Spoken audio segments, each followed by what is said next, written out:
Shalom Bapak Ibu Saudaraku yang Tuhan Yesus kasihi. Dalam doa Pentakosta hari kelima, judulnya adalah Roh Kudus sebagai bukti kasih Allah menyertai umatnya.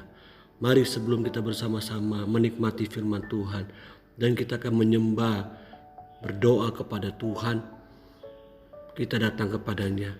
Tuhan Yesus, terima kasih buat hari ini kami kembali datang bersama, berhimpun, bersekutu, menanti-nantikan Roh Kudus memenuhi hidup kami. Dan firman-Mu akan menolong kami, menguatkan kami, meneguhkan kami. Betapa pentingnya untuk kami senantiasa hidup di dalam kepenuhan kuat kuasa Roh Kudus.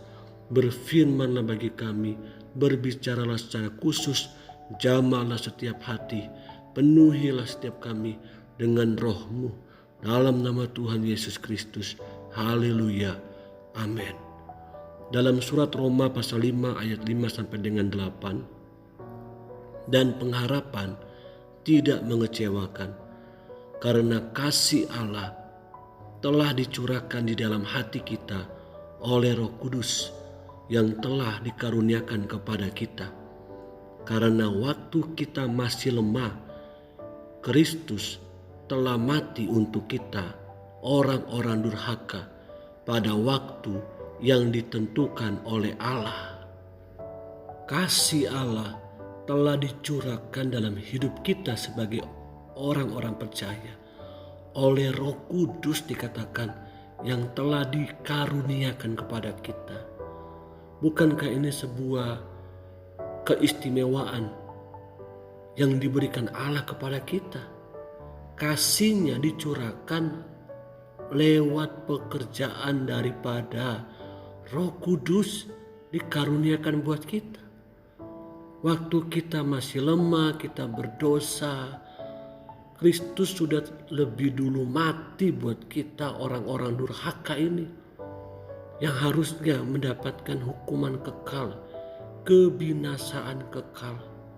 Patutlah saya dan saudara untuk datang mengucap syukur, karena kasih-Nya ada tinggal dalam hidup kita dengan keberadaan Roh Kudus. Sebab tidak mudah seorang mau mati untuk orang yang benar, tetapi mungkin untuk orang yang baik ada orang yang berani mati.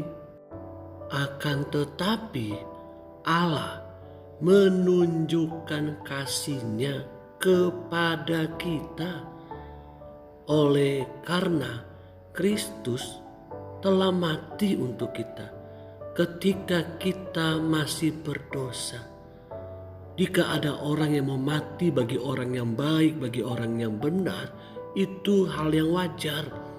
Namun ketika ada orang yang tidak baik, orang yang jahat, orang yang berdosa, lalu ada pribadi orang yang baik dan benar mau mati buat orang yang berdosa dan bersalah, tentu ini sesuatu yang tidak lazim. Dan ini dibuktikan kasih Allah menunjukkan kepada kita. Anaknya diserahkan untuk menebus dosa kita. Bukan saja itu, ketika anaknya terangkat ke surga, Dia memberikan Roh Kudus, mengaruniakan Roh Kudus sebagai bukti kasih Allah menyertai kita sampai kepada kesudahan zaman. Patutlah kita datang sungguh-sungguh menyerahkan hidup kita, bukan hanya ketika kita ada di dalam gereja, dalam rumah ibadah, tapi setiap waktu dalam segala aktivitas kita, rutinitas kita, di dalam pekerjaan, usaha, dalam keluarga, dimanapun kita berada, kita harus tetap terhubung dengan kasih Allah, yaitu Holy Spirit, Roh Kudus yang tinggal dalam kehidupan kita. Sayangnya ada banyak orang percaya yang tidak mempercayai Roh Kudus, yang tidak rindu dipenuhi oleh Roh Kudus.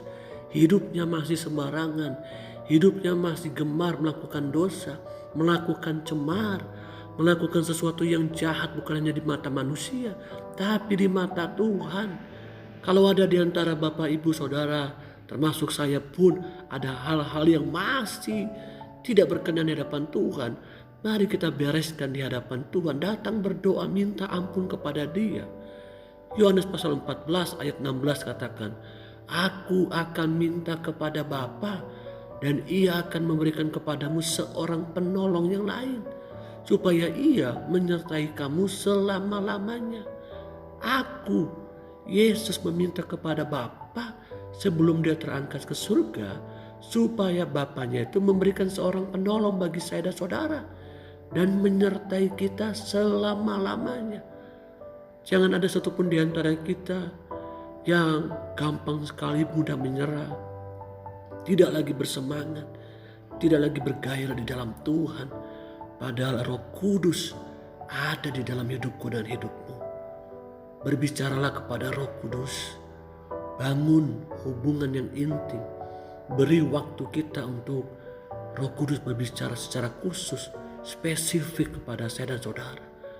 Saya rindu hari-hari ini secara pribadi juga dapat lebih peka terhadap suara Roh Kudus. Kepekaan itu harus dibangun berdasarkan sebuah intimasi, ketekunan, konsistensi. Maka barulah kita dapat peka. Sama seperti hubungan antara suami dengan istri. Semakin mereka intim dekat, maka semakin peka mereka saling mendengar satu sama lain. Demikian kita dengan Roh Kudus. Yohanes pasal 14 ayat 18 katakan, Aku tidak akan meninggalkan kamu sebagai yatim piatu. Aku datang kembali kepadamu. Puji Tuhan, haleluya. Dia tidak tinggalkan kita sendiri di tengah-tengah dunia ini. Di tengah-tengah penyakitmu, di tengah-tengah kesulitan, di tengah-tengah mungkin ketidakharmonisanmu dengan sesama anggota keluarga, di tengah-tengah masalah ekonomimu. Dia tidak tinggalkan kita sendiri. Dia janjikan penghibur, janjikan penolong kepada kita. Roh Kudus itu bahkan tidak hanya berjanji memberikan Roh Kudus buat kita, namun Dia akan datang kembali. Yesus akan datang kembali. Percayalah, jangan sia-siakan hidup kita. Jangan sia-siakan waktu yang Tuhan sudah beri buat kita. 70 tahun dikatakan umur manusia. 80 tahun itu kalau kuat. Sudah sejauh mana kita membangun hubungan yang intim dengan Roh Kudus? Mari hari-hari ini kembali kita memiliki komitmen, memiliki kesungguhan hati untuk menikmati kuasa Roh Kudus. Mari bersama-sama kita menyembah Tuhan. Dalam nama Yesus. Kami datang kepadamu ya Tuhan.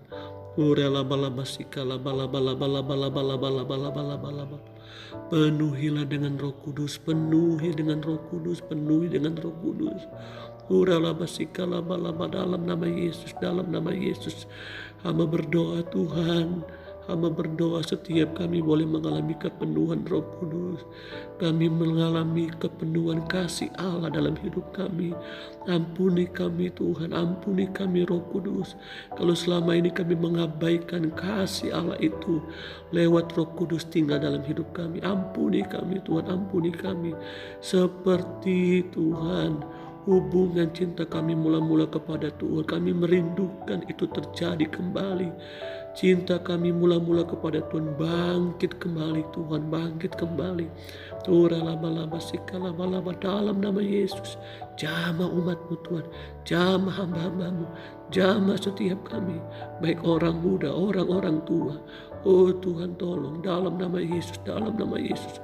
Roh Kudus tidak pernah terbatas kuasanya, tetap berkarya, kuasai hati kami, kuasai jiwa kami, kuasai pikiran kami ya Roh Kudus. Di dalam nama Yesus Kristus, dalam nama Yesus Kristus, hamba percaya firman-Mu menolong kami, Roh Kudus menguatkan kami, menghibur kami, menghibur kami.